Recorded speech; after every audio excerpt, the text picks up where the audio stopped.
Have you ever written a chord progression and thought to yourself, wow, that's boring?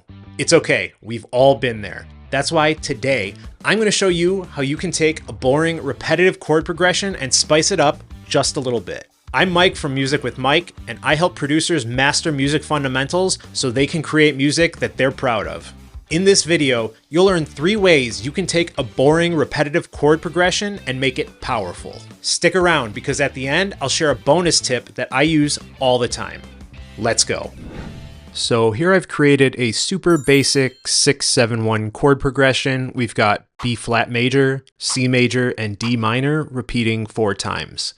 While this is a perfectly okay way to build your chords, we can definitely make this more interesting. First, let's take a look at our B flat. I'm going to choose to add some pretty dissonance by making this a major 7th. So a major 7th above B flat is A, and I'm going to be doing this for the first and third instance of B flats in this progression. This adds some beautiful color.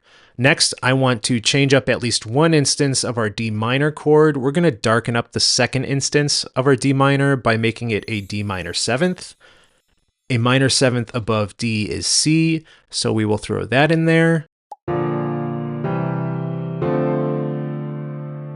Next, we're going to add a little tension in our third C major by making it a C sus4, or suspended 4. So we're going to change our E to an F.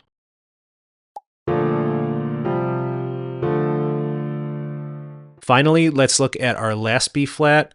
We're going to go ahead and change this chord entirely, but not by much. Since our B flat major chord has B flat, D, and F, we're going to look at another chord that uses those 3 notes. And no, it's not our B flat major 7. We're going to use a G minor 7.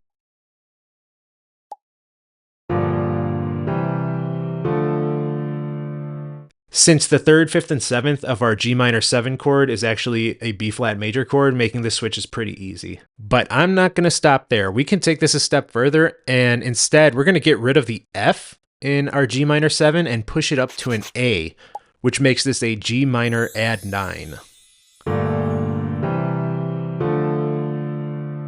But this isn't how we want to leave these chords. We want to make these chords more lush by giving some of these notes more space between one another and expanding the range we're using on the keyboard. This allows notes to breathe, especially in the lower range, where we're dealing with big sound waves that can make things sound muddy really fast. So let's look at our voicing.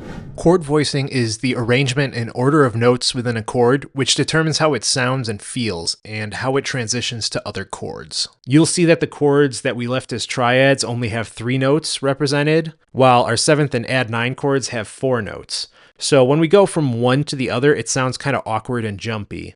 So in this instance, I'm going to make sure that all of my chords have 5 voices, and that they lead into one another as smoothly as possible. First, I'm going to have the low bass voice be steady throughout, and then I'm going to place my baritone voice a 5th above that.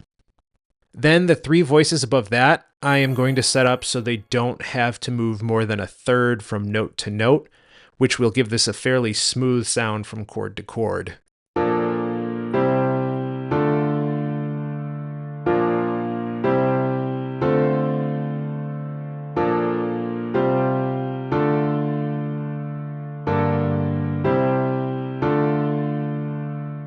The last thing I'll do here is add a little syncopation to the chords so that they occasionally begin in between the kick drum, giving them a feeling of momentum and making this groove a little more.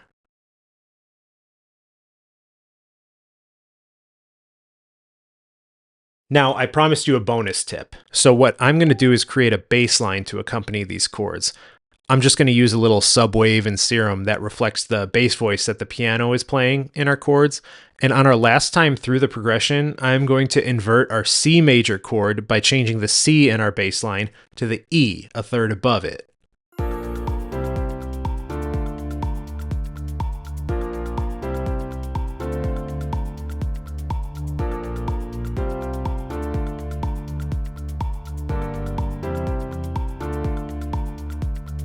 So here I've created a completely different feeling for this chord. It's subtle, but it adds a little more variation, making our progression just a little bit more fun.